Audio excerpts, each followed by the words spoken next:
Bánovce nad Bebravou navštívil geograf, pedagóg, najaktívnejší slovenský cestovateľ 20. storočia, horolezec, polárnik a spisovateľ František Kele. Návšteva súvisí s touto peknou expozíciou panelov, ktoré hovoria o živote a diele Milana Rastislava Štefánika. Ja som mal do poludnia stretnutie s mládežou, školskou mládežou a popoludní mám teraz verejnosťou, s turistami a s inými záujemcami. A tie moje dva bloky sú venované, sú po dvoch častiach delené. Jeden je venovaný mne, ako cestovateľovi, teda prezentujem sám seba, filmami, diapozitívmi, respektíve obrázkami na CD-čkách. A druhá časť je, myslím, dôležitejšia pre tých, ktorí za mnou sem prídu alebo prišli, a to je blok venovaný práci Milana Rastislava Štefánika.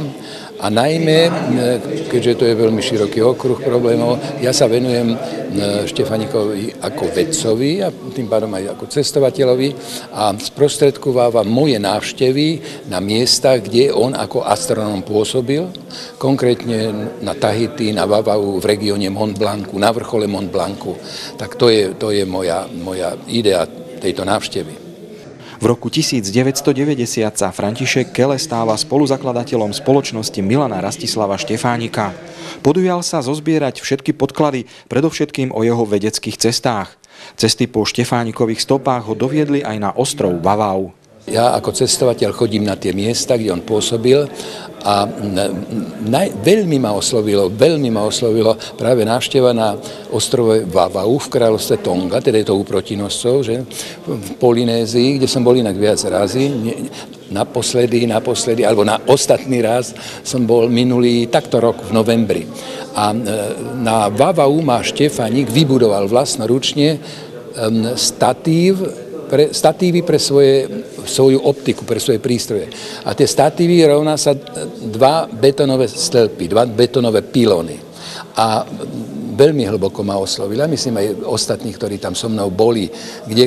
Kdokoľvek by prišiel zo Slovenska, tak musel by sa skloniť a trošku tak by mu zmekli kolená, pretože ten betón, tie betonové stĺpy sú jedinou hmatateľnou pamiatkou na Milana Rastislava Štefánika na južnej pologuli.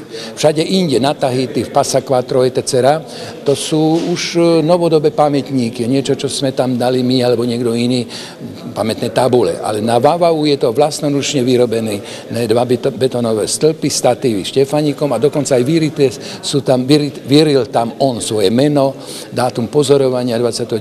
apríla 1911 a v reči domorodcov sú tam dva domorodné výrazy, ktoré v slovenčine znamenajú smrť slnka, pretože domorodci o zatmení hovorí ako o zomieraní slniečka. Vo svojom veku je pán František Kele vzorom pre mnohých mladších.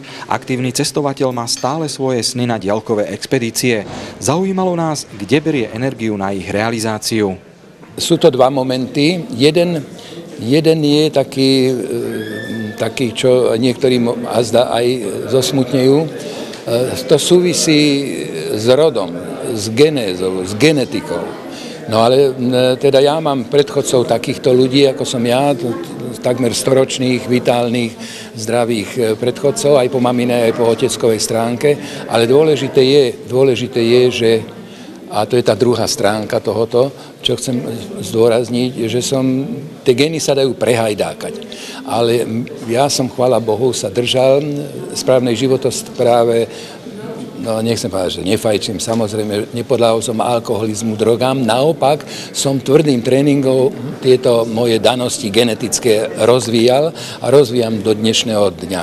To je všetko. František Kele zasvetil celý svoj život poznávaniu a výskumu našej planéty. Jeho rozsiahle poznatky a zážitky z ciest, pretavené do takmer 40 diel literatúry faktu, vzbudzujú zaslúžený obdiv a uznanie širokej odbornej a laickej verejnosti.